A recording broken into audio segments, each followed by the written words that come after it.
morning, fellow Toastmasters. Welcome, guests. Good morning. Good morning. Bonnie opened her speech by asking for a show of hands if you've ever had that funky feeling. So let's ask for a show of hands on some of the issues that she wanted me to look at in her speech. She wanted me to just comment on whether she was comfortable and confident about it. Yeah. Oh, man. Show of hands. I thought she was overcome. She wanted to know if she would be rushing through her speech. No. I don't think so.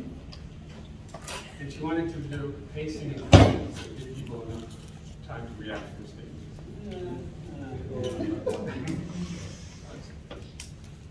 Well, there's nothing gormless about her speech.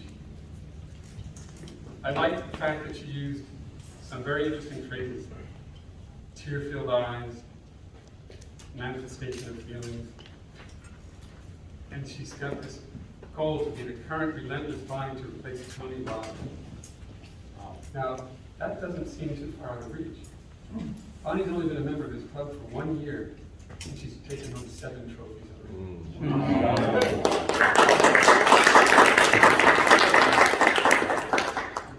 Now, one thing that she talked about was men don't change.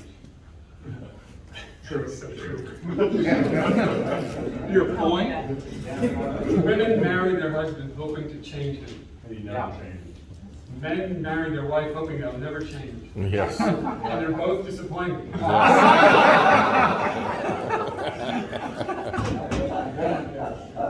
So Bonnie, overall your speech was very well done. You didn't need to use your notes. I mean, you used your phone as a notepad. You weren't going to do that originally, but you felt like you had to. I don't think you needed to do that. If you really needed to do it, you could have stood behind the lectern and it wouldn't have been so distracting. Because when you're standing out there, it's a little distracting to see you looking at your phone. But that's the way it is these days. Right, Linda?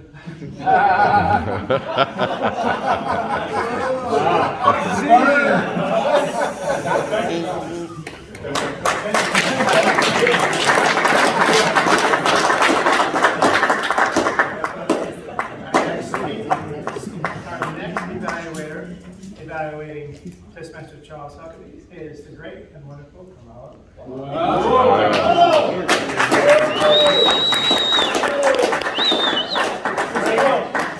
Great and wonderful. They don't want to.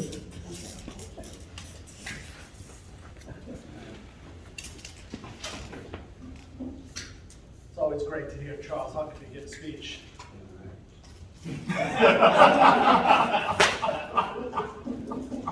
It's a good intro that he prepared, only I recommend instructing the Toastmaster on how we want him to read it, pronunciations, so he doesn't get goofed up. Oh, no. I'm a student always, always. And when Charles Huckabee gives a speech on economics or worldviews or politics, I pay attention because there's always something to learn. And the content of your speech was fantastic, I thought. Blind eye and a pass.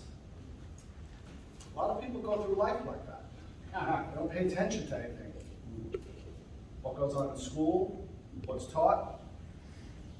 You have kids in school. Have you asked them what they learned in school? You have to pay attention because a blind eye and a pass leads to what? Gormless. Gormless, that's right. Okay? Gormlessness. Here, here. A lot of that.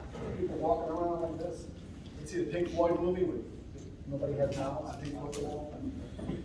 A lot of people walk around not paying attention to the subject that Charles was speaking about. When Charles is at the lectern, he commands the room. He's impeccably dressed. I was inspired to wear this loud jacket today because I found out I was evaluating. Right on, brother.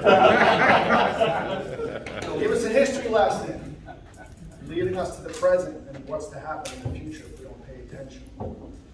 Some topics people don't like to go near.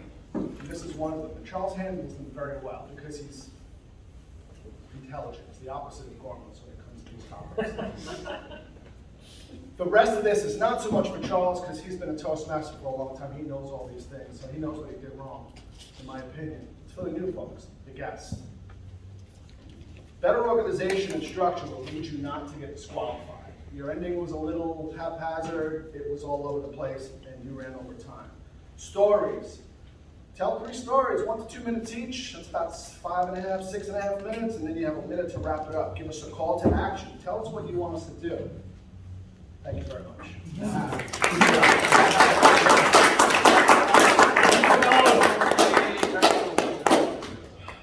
And now, evaluator number 3, evaluating Toastmaster Roy Shear is Toastmaster Ty Patton.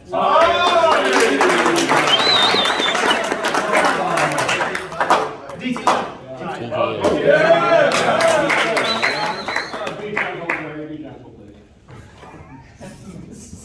Always expect the unexpected. Roy Shear came up here with a bang. He got our attention. We've all come to expect certain behaviors, certain presentations by individuals. All 4 of the speakers this morning, we have a preconceived notion of how they're going to present. Roy Shear is no different. We've come to know him for his humor, his jokes. This morning he was talking about a very serious subject, not a gormless subject. He's talking about education. Over 400 years ago, Sir Francis Bacon had made a comment about how knowledge is power. Education is knowledge, which is power. We need to take it seriously. It's nice to have that humor. You add that so eloquently. When I was teaching, I made $5,000, and my students thought I was overpaid. Rule number 1 in speaking is to know your audience. Your reference to thinking back to 1964. How many of us were at least 20 years old in 1964? Two parents were. I encourage you to watch how you meander. Focus more than meander. When you're giving a humorous speech, it's great, it's awesome. But you came up here with the intention of educating us about the lack of education in our government school system. So I do encourage you to do it again. Focus, yes. Focus on the topic and don't be led astray. By doing that, we will learn from your knowledge and be able to learn with you. ATM. ETM.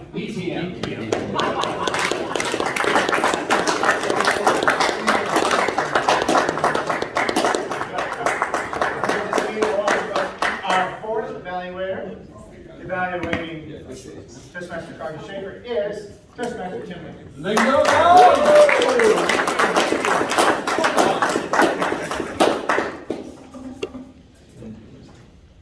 Good morning, Toastmasters.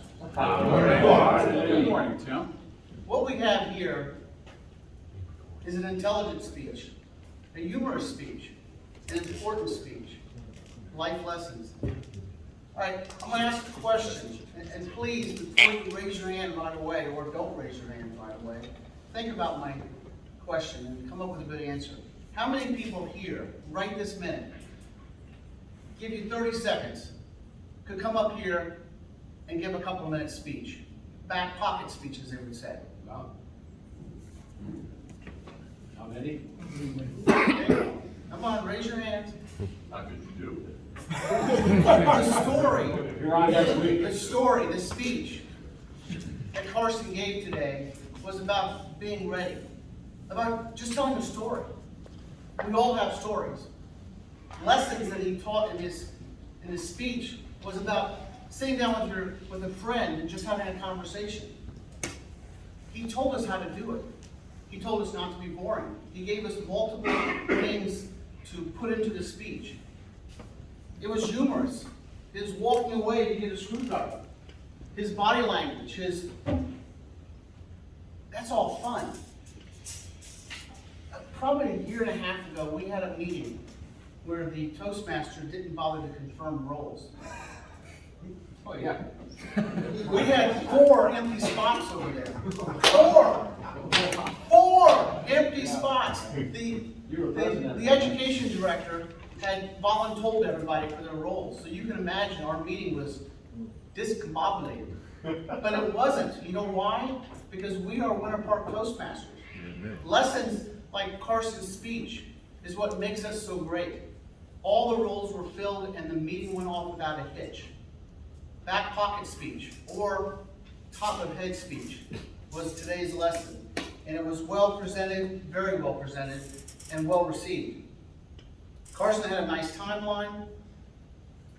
He talked about how he started on Monday and ended on Friday. Thank you, Toastmasters.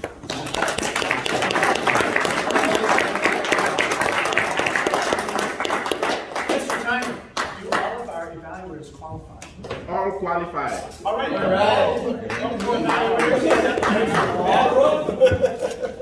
Up against the wall. Do I need to get up or I just sit down? Assume the position. All those for Kim, go ahead and raise your hand. Somebody should stand right here. Back in, take Bonnie close for it. Thank you to lower your hands now. All those for Toastmaster Carmelo Valado. Yeah. Keep on, please. I like his jacket Thank you. All those for Ty Pep, raise your hand. One finger salute. And all those for Taylor, Tim. All right. Evaluators, you can all sit down except for Toastmaster Kim Langer. Yeah.